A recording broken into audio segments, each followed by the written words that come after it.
అవినీతికి పునాది ఫస్ట్ పునాది అంటే ఆదోని. మీరు కెమెరామెన్ సర్వే నంబర్లోన బార్ 2లోన ఇది కన్స్ట్రక్షన్ నడుస్తుంది. అక్రమాలు డాక్యుమెంట్లు సృష్టించి ఆదోన్లోన 350 సర్వే నంబర్లోన చాలా కట్టడాలు జరుపుతున్నామన్న.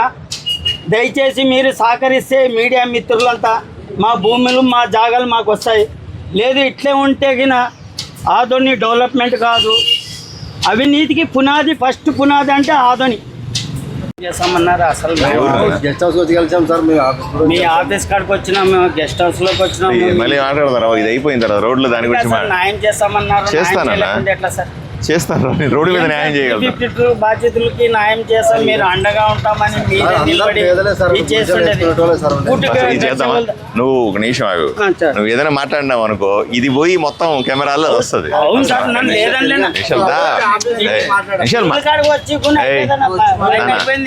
రెండు నిమిషాలు ఓపిక ఉండరా? వీళ్ళు వచ్చే పని ఏంటి?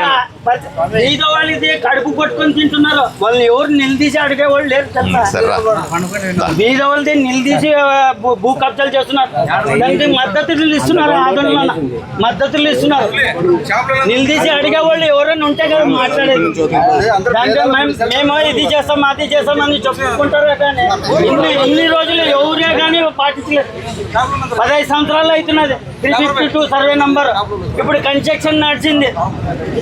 నేను ఉండండి అంటున్నాడు. అవ్వనా సార్కి 4 సార్లు పోయి ఇంటికాడ పోయి అడిగినాను. సారు వేరే ఊర్లో ఉన్నాను, నేను వస్తాను అన్నాడు. అక్కడ కన్స్ట్రక్షన్ నడుస్తుండేది. 352 సర్వే నంబర్లోన బార్ 2లోన ఇది కన్స్ట్రక్షన్ నడుస్తుంది. అక్రమాలు డాక్యుమెంట్లు సృష్టించి ఆదోన్లోన 350 సర్వే నంబర్లోన చాలా కట్టడాలు జరుపుతున్నామన్న. దయచేసి మీరు సహకరిస్తే మీడియా మిత్రులంతా మా భూములు మా జాగాలు మాకు వస్తాయి. లేదు ఇట్లే ఉంటే గిన ఆదోని డెవలప్మెంట్ కాదు. అవినీతికి పునాది ఫస్ట్ పునాది అంటే ఆదోని. మీరు కెమెరామెన్లు అందరూ కూడా దయచేసి ఈయన బాధను పట్టించుకోండి.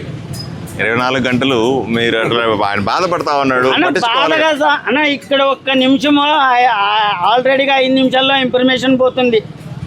5 నిమిషాల్లో పోతుంది. లేదనే 352 సర్వే నెంబర్లో మా తల్లిదండ్రులు కష్టపడి రూపాయి కూడి పెట్టుకుని దాంట్లోన ఎవడో వచ్చి భూ కబ్జా చేస్తానంటే ఎట్లా ఉంటుందన్న? కంతుల ప్రకారంగా రూపాయి కూడి పెట్టింది భూ కబ్జాలు చేస్తే ఎట్లా ఉంటారు మీరు? అదే మీ ఇల్లు కబ్జా చేసే ఎవడన్నా మీరు ఊకుంటారా చెప్తున్నా.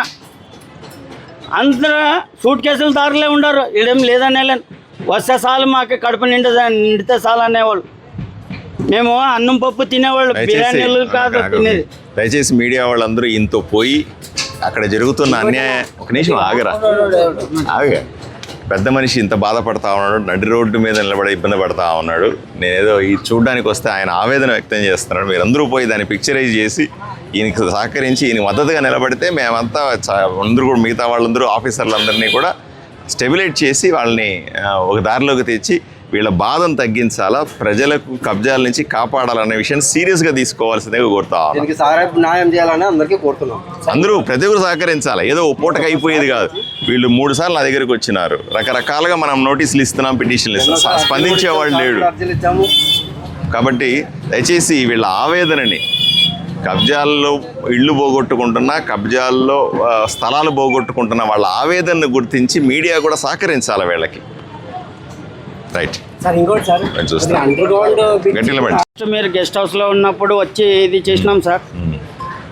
మళ్ళీ తర్వాత ఇంటికాడ వచ్చినాం, ఎస్కడి కాలనీ కాడ వచ్చినాం. చూసేసి నేను నీ ముందే చెప్పా కదా అందరికి సహకరించమని. అందరూ సహకరిస్తాం.